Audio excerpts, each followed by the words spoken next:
Jordana, 22 anos, tiro na nuca, corpo abandonado ao lado do quarto dos pais. Essa é uma das piores histórias que eu já escutei e que eu convivi na minha vida. E como mãe, eu estou de frente para uma mãe. Dona Lélia, é muito pesado a maneira que eu acabei de falar para quem está nos assistindo. Mas nada pior do que a senhora viu com seus próprios olhos, com seu coração. Boa tarde, Silvia. Boa tarde. Primeiro eu quero agradecer a você por mais uma vez nos ajudar a dar voz à minha filha. Estar presente neste momento, nesse encontro, é fazer ela ter voz, é ajudar outras mães e também ser acolhida por outras mães nesse momento de dor. Porque nós, família, eu, meu esposo, meus filhos, a família em geral, a gente acompanha, a gente carrega essa dor. A Jordana foi vítima, mas a gente também foi vítima desse crime tão brutal que assola o nosso Brasil, né? Falar da Jordana é falar de amor, de uma menina linda, perseverante, educada. Tá aqui, inclusive. Determinada. Uma menina aos 22 anos cheia de conquista. Ela conquistava as primeiras notas, ela era obediente, linda, maravilhosa, excepcional no trabalho, nos estudos. Passou em primeiro lugar no Ministério Público para trabalhar. Então, tudo na vida dela, ela foi muito determinada, até o dia que foi tirada a vida dela. E minha filha foi tirada a vida de uma forma brutal. 8 anos. É meu 8º Dia das Mães sem minha filha. É meu 8º ano sem a minha filha. Não é só o Dia das Mães, é todas as noites, é todos os dias. Esse ano, o Dia das Mães tem um sabor mais triste, que meu esposo perdeu a mãe dele, então vai ser o primeiro ano da vida do meu esposo sem a mãe dele, que também não pôde ver a justiça pela neta. E eu fico perguntando, até quando a gente não vai ter essa justiça, né? Porque é um processo que vem protelando. O processo, ele saiu de segredo de justiça e todos puderam ver a barbaridade que está ali, com provas, com evidência, com herbes, com testemunha, a brutalidade com que minha filha foi morta. Mas eu também quero fazer um agradecimento aqui, porque ao longo desses 8 anos, Deus tem colocado mulheres excepcionais nas nossas vidas. Eu e Roberto temos só que agradecer.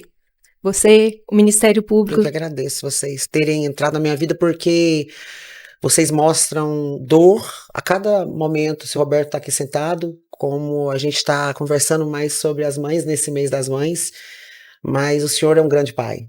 O senhor é um gigantesco pai. Dera o meu pai ter sido como o senhor é. Mas apesar da dor que a gente sente no olhar, ao abraçar vocês, ao tocar vocês, vocês mostram uma grandeza de força que eu não saberia suportar. Então, de fato, assim, vocês engrandecem qualquer pessoa que vocês passam pelo caminho, com a luz da Jordana, que ela dá essa luz para vocês.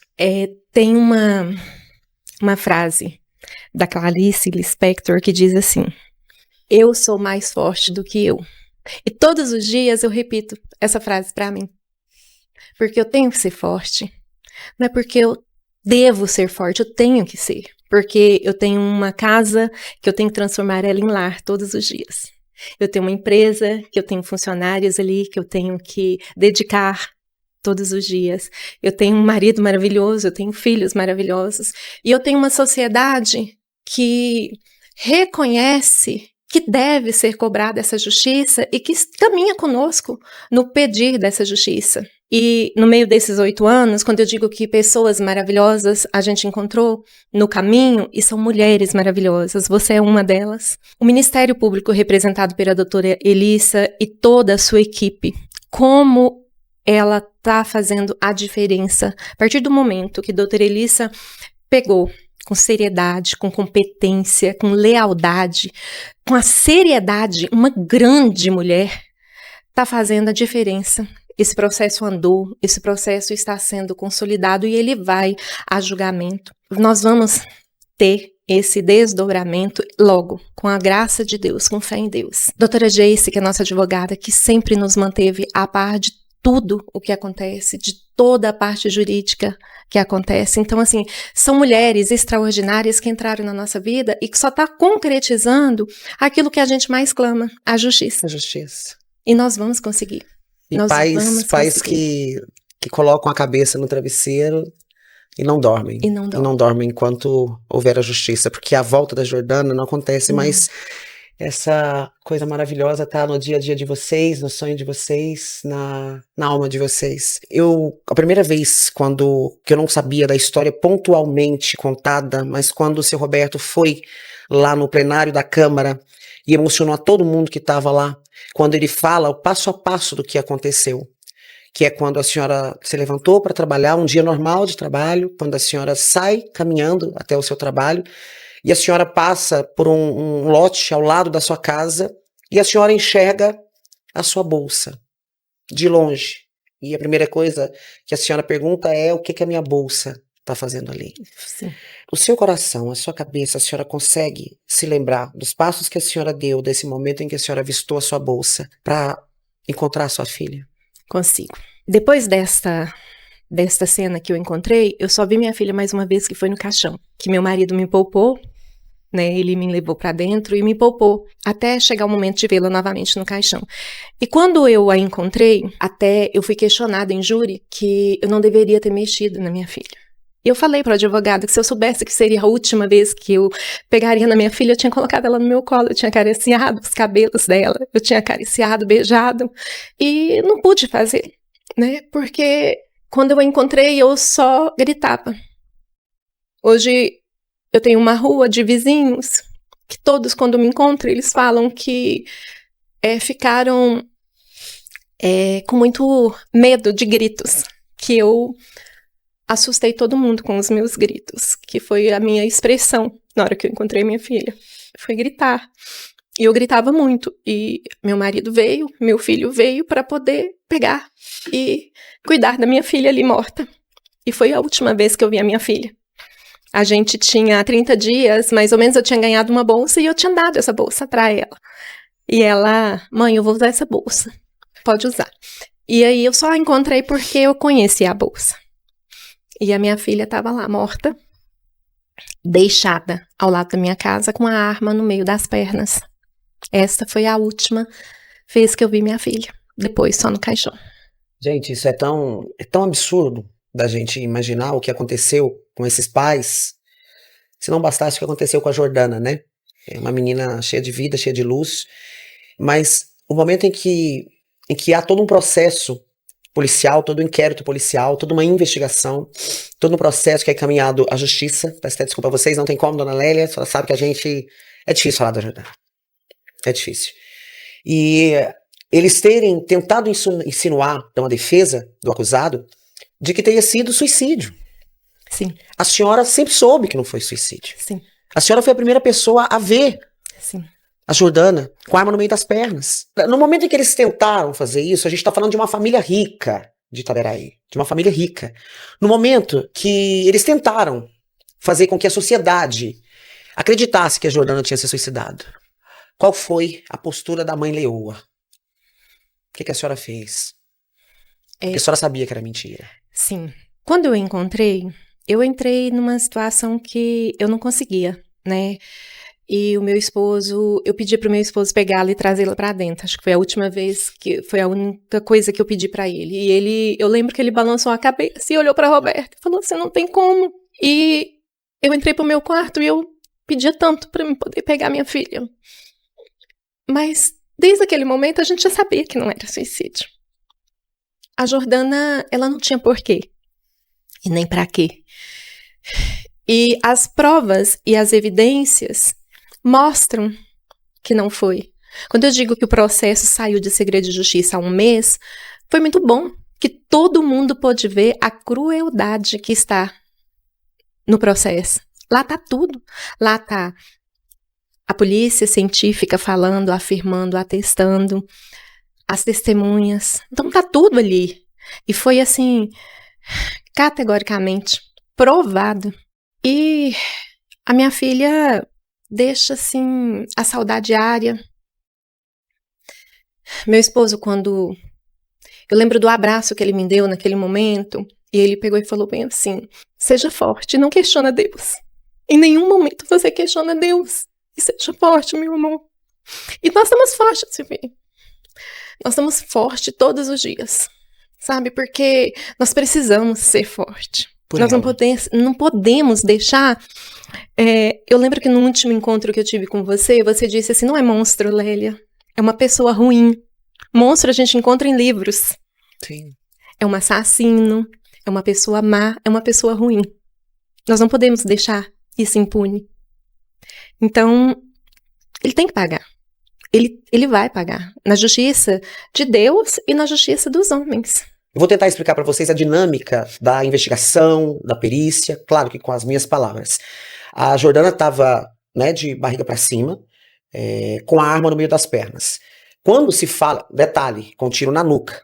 Com o celular na mão. Com o celular na mão. Como é possível você faz um exame em todo o corpo da Jordana e não há um sequer vestígio de pólvora?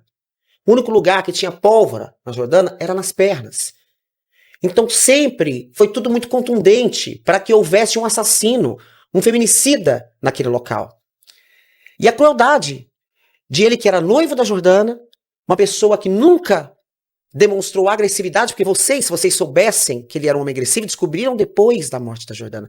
Vocês teriam interferido nesse relacionamento. Até porque eu conheço a senhora, conheço esse pai que é o seu Roberto. Tudo muito concreto para mostrar um feminicida. Aonde a senhora acha, dona Lélia, que a justiça falhou?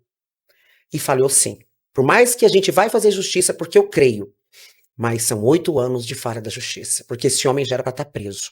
A justiça falhou sim, porque no primeiro momento não foi colhido todas as provas de imediato, né? Com 7 dias eu estava depondo. Com 7 dias eu depus na delegacia de Itaberaí e falei, olha, minha filha foi encontrada assim com a arma no meio das pernas. Quando o laudo científico saiu, o único lugar que tinha pólvora era no meio das pernas. Com 7 dias, uma mãe que perdeu o filho, eu fui à delegacia dar o meu depoimento para a justiça. E cadê? Que naquele momento não fez um luminol, não fez uma perícia maior, não constatou, ele estava com um carro alugado, depois de não sei quantos anos acharam o carro num desmanche, não sei aonde, aí tinha um sangue na carroceria, mas não dava mais para colher DNA. Houve uma sucessão de erros. Uma sucessão de erros. A senhora acredita que foi proposital por ele ser um cara rico? Silvia, eu não posso falar que seja proposital, mas eu posso falar que teve falhas. Porque eu confio ainda na justiça. Eu ainda confio na justiça. E todos os dias eu falo isso para o Ministério Público. Eu falava isso na Polícia Civil. Eu confio em vocês. Eu confio na justiça. Então eu não posso falar para você que... Porque assim, eu quero acreditar que a justiça vai ser feita. Eu quero acreditar que ele vai pagar pelo que ele fez. Então eu não posso não acreditar nisso. Porque isso me dá forças. Esperança. E olha, para quem já perdeu um filho assassinado, eu conheço a dona Lélia com um semblante totalmente diferente do que está diante dos meus olhos. E por mais que vocês estão se emocionando aí, escutando essa história, tentando se colocar no lugar, eu vi uma dona Lélia destruída, com a pele diferente, o cabelo diferente. Era uma mulher que não conseguia, você via morte nos olhos dela. E hoje eu vejo uma mulher forte, que a senhora, parece que a senhora... sabe, se posicionou e falou, não, peraí, agora eu vou até o fim. Sim. E depois de tanto tempo, vem a decisão da justiça que haverá o júri popular, mas sem a data. Porque nesse país é assim. A gente define que vai ter o júri, que vai ter o julgamento, serão 7 pessoas que vão definir o rumo dele, de um cara rico, volto a repetir, porque ele tem filho, ele se casou, né, dona Lélia? Sim. Se casou, tudo aquilo que a Jordana não conseguiu fazer. Porque ele tirou a vida da Jordana. Esse júri, a senhora acredita que ele vai acontecer? A senhora acredita que esse homem vai pra cadeia? De verdade? Acredito. Porque eu vejo a seriedade no Ministério Público. Eu vejo que nós temos ainda essa esperança porque eu vejo a seriedade. Porque todas as vezes que eu e o Roberto fomos cobrar essa justiça, eles olharam nos nossos olhos e falaram assim, aqui só vai entrar a verdade. Aqui só vai entrar o que for de fato verdade. Então eu creio, porque assim, nós não estamos pedindo favor nenhum, nós só queremos a verdade. Nós só estamos querendo que cumpra o que está ali. Então quando a doutora fala para nós, a doutora Elissa fala assim, seu Roberto, dona Lélia, nós não estamos pedindo favor não. Agora, aqui no TJ nós ganhamos de 3-0 os votos dos desembargadores, de um recurso que eles pediram. Nós só queremos que eles leiam e dê o veredito verdadeiro. Então nós não estamos querendo nada que não seja cumprido na justiça. Então essa esperança eu não posso perdê-la, Silvia. Eu não posso. Porque eu não posso deixar de acreditar. Porque se eu deixar de acreditar, muitas mães não vão acreditar. E a gente é uma pela outra. A gente é uma força pela outra. Então, assim, quando a gente vê um caso desse acontecer, quando a gente vê uma mãe que perde um filho, porque esse é o último estágio, a última coisa é a morte, né? Por várias vezes. Mas não nesse sentido, né? Não, é o contrário, né? Então, assim, a natureza determina que a gente, né, seja enterrado pelos nossos filhos, não o contrário. Nenhuma mãe merece isso, dona Lélia. Nenhuma mãe. Mas eu olho para minha filha, eu falo assim, Senhor agora tá cuidando dela. Mas a voz dela ainda tá aqui.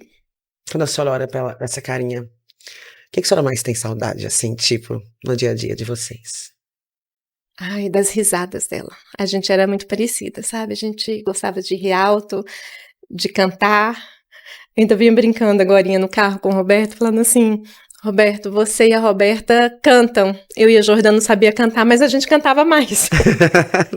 Então, assim, empolgava mais, a gente era desafinada, mas a gente cantava, a gente ria muito alto, a gente deixou de viver muitas coisas. Então é isso que é a minha mágoa, assim, a minha revolta, porque eu ainda tinha tanta coisa para viver com a minha filha. Não falo em conhecer lugares, em ter as coisas, era viver. Era todos os dias eu subir no quarto dela e falar assim, filha, eu tô aqui, eu te amo, o que nós vamos comer hoje? Eram as coisas do dia a dia que eu perdi, de ter minha filha, de abraçar minha filha, de ter o sorriso dela. É isso a minha revolta maior. É isso que todos os dias me faz falta. Então, isso não tem perdão. Essa foi a música do seu Roberto, a dona Lélia, estavam vindo pra cá participar da gravação e tava passando na rádio e eles nem se tocaram que eles estavam conversando muito, quando a dona Lélia falou assim, Roberto, a música. Enxugue esse rosto e venha aqui fora como de costume, vamos conversar. Meu bem, esses dias esteve com a mãe da Marília Mendonça e eu falei pra ele assim, você falou que a música da Marília é minha? Com a dona Ruth. É, porque eu tenho uma conexão muito grande com a Jordana, com essa música. E hoje mesmo, quando a Tchelle me mandou a mensagem, eu falei pra ela assim, Tchelle, eu vou ver com o Roberto. E 3 horas depois o Roberto falou assim, faça o que tá no seu coração. E eu peguei e falei assim, então nós vamos, porque sempre é o Roberto que fala. E eu falei assim, então nós vamos. E aí, não que eu não goste de falar dela, eu amo falar da minha filha. Mas dói. Mas eu, como você diz que eu sou uma outra mulher, é porque eu senti a necessidade de falar, porque eu sei que cada mãe tem a sua dor, mas a gente se assemelha na dor. Sim. Né? E quando tocou essa música, eu e o Roberto estavam conversando e a música já estava na metade. Eu peguei o telefone e falei, Roberto, olha a música, é a música da Jo, ela tá em conexão com a gente. Então, essa música é a minha conexão com ela. E às vezes eu estou assim, muita saudade, eu ponho essa música e deixo as lágrimas cair. É o seu encontro. É o meu encontro. E chorar, parece que ela me escuta, parece que ela tá comigo. Eu deixo. Eu sento, olho para as estrelas e procuro encontrá-la, mas eu sei que eu não vou vê-la a olho nu. Mas é um conforto que eu tenho. Eu, Deus e ela. Olha, se a senhora tivesse, eu sei que é sempre uma suposição, sim, mas se a senhora tivesse a possibilidade de encontrar com a sua filha, quais seriam as palavras? O que sairia desse coração? E o mais importante, o que a senhora diria para uma mãe que perdeu seu filho? Para esse Dia das Mães? Eu diria para minha filha que eu a amo além do fim. Eu digo isso para os meus filhos quase todos os dias. Eu escrevo isso para os meus filhos todos os dias. Eu te amo. Porque eu perdi a Jordana. E eu não sei se eu disse isso para ela todos os dias, mas ela sabia do meu amor. Mas eu não perco mais a oportunidade de dizer eu te amo. E o que eu falaria para essas mães é lutar, conversar, ajudar, abraçar e defender. Porque pode fazer a diferença. Acolher pode fazer a diferença. Eu não consegui. Mas eu acho que isso pode fazer a diferença. Às vezes a gente consegue livrar, né, para que não caia nessa estatística cruel. Mas a senhora fez tudo. Fiz. Por mais que a gente está falando de 8 anos, era uma outra época e provavelmente hoje a Jordana teria coragem de dizer a vocês o que ela estava passando. Feliz Dia das Mães para você. Você é uma mãe que tem que ser carregada por todas nós mulheres.